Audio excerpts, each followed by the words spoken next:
So you are here. This is the access that we use currently, obviously for ease of access.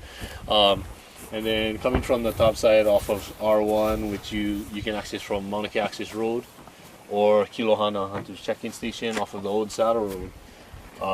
That's the way that you can access the top side of this unit. It goes up to about 7,800 feet, and currently it's the only access for hunting. So we're at the Pu'umali restoration area. It's part of the Mauna Kea Forest Restoration Project. It is forest reserve. Just recently it got converted into forest reserve. And it used to be all cattle ranching area. So it used to be all grassland, but our project, the Mauna Kea Forest Restoration Project, did a great job in already reforesting parts of this big area. Would be to change the hunting access to this unit, to this road right here. And then something that would be good to see is if we could get with the Botello family and ensure that any concerns they have as far as making sure that their cattle are secure would be addressed here. So the idea that I had would just be basically create an alley right here, put another fence down. The entire area is about 5,000 acres, but the area that we put out in this RFP was about 4,700 acres. So this was all prime koa forest, yeah, and we want to have it, restore that. And also it is critical habitat for the palila bird, one of our state's most endangered bird species. And this whole area was set aside once the Saddle Road was realigned a few decades ago. And back then they had to cut off a little bit of the critical habitat over there at the Saddle Road area. And to mitigate this loss of critical habitat, they set this area aside for habitat restoration. The Division of Forestry and Wildlife went out with an RFP, request for proposal, where we invite private entities to partner with the state in reforesting this area, restoring palila habitat, prime native forest, and combine it with a carbon forest project. So we want to have the reforestation certified by an established carbon standard.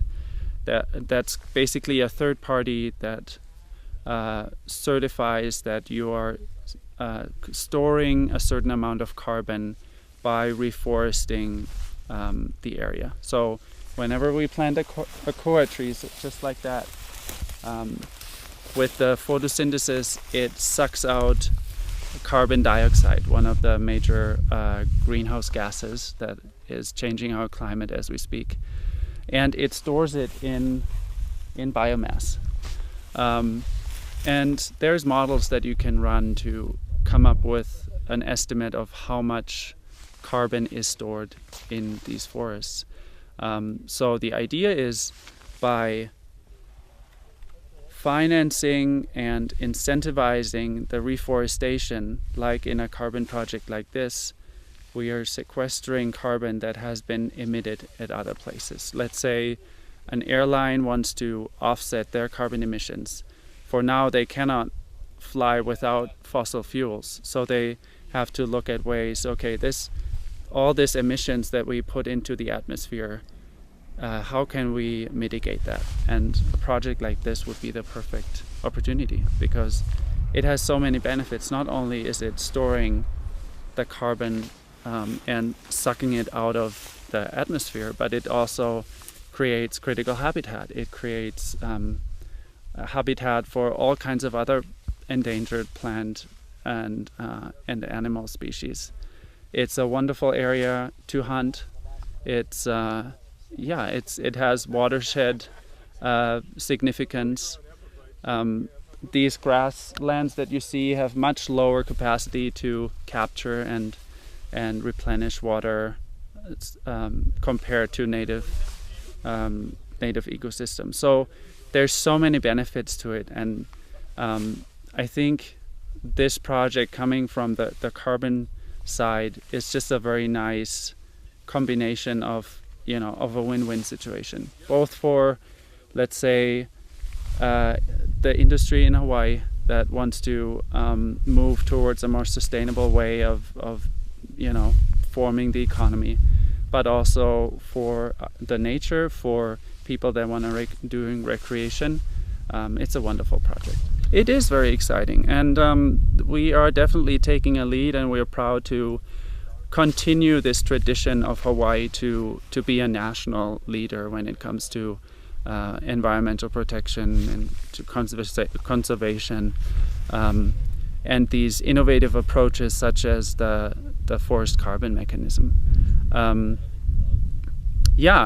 we have a lot of also big private landowners looking how this project comes about, because this is a huge opportunity not only for the state, this is an opportunity for big private landowners too that want to move from these non-native grasslands towards forest, and with all the other benefits, and they're excited to see if this takes off, then they will be on board. And that's definitely one of our intentions too, is create more opportunities not only for the state but also for private landowners.